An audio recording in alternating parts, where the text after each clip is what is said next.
I don't know how to phrase this in like a nice way. Nobody cares about Black Adam.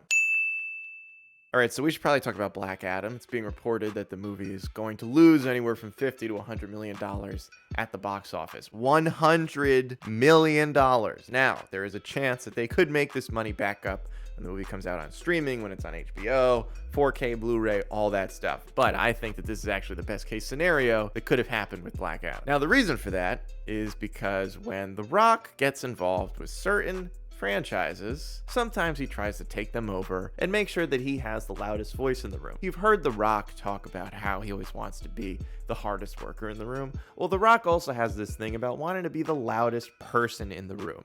And he did this with Fast and Furious, right? He had his weird little spin-off thing, Hobbs and Shaw. That movie also completely bombed. He basically tried to do it with Black Adam, right?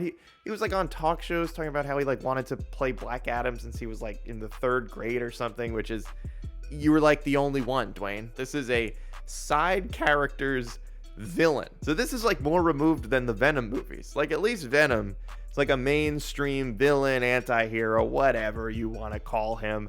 Black Adam is a Shazam villain that was given his own solo movie despite never having been referenced ever in the DC universe. To be completely honest, I don't know how to phrase this in like a nice way. Nobody cares about Black Adam. This is like such an obscure character, and it's not a Blue Beetle obscure character. It's not like a solo hero, which is just, it's usually an easier movie to do unless you're gonna base the whole movie around the Joker. It's just hard to do these like solo villain spin-offs, specifically when they are like pretty obscure villains. It just never made sense. The Rock had this weird like plan seemingly where Black Adam and Superman were gonna be like huge rival foes. That's like never been a thing. It's never been a thing. Like Black Adam showed up in an animated movie because Shazam was also in the movie, but Black Adam and Superman are not like, you know, decade-long villains, at least not in the mainstream. It was such a bizarre thing. So I think the best case scenario here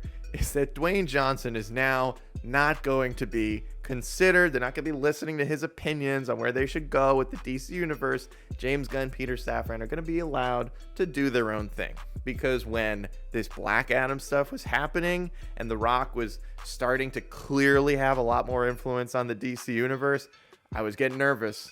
I was getting real nervous that The Rock was basically just going to be given the reins to the DCEU, which would have been awful. Absolutely awful. If you think Warner Brothers is not looking at this performance at the box office from Black Adam and thinking like, hey, Dwayne, we're going to chill on the Black Adam stuff for a bit. Going to let James and Peter kind of figure out where they want to go with stuff. I was real nervous The Rock was going to have way too much influence. He was going to build this weird Superman Black Adam rivalry that, again, has never been a thing.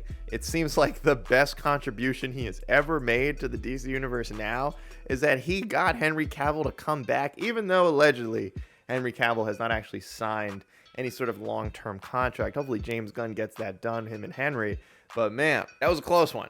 That was a close one. Now, all that being said, as much as I just bashed The Rock, hopefully he doesn't see this video and beat me up. Please, if we could just like Men in Black, like delete all the Black Adam shit, recast him as John Stewart Green Lantern, I think we'd really be onto something. He would be a great John Stewart Green Lantern. I hope that they actually do it. And I like to think that if Dwayne Johnson did come back as the Green Lantern, that movie hopefully wouldn't lose $100 million.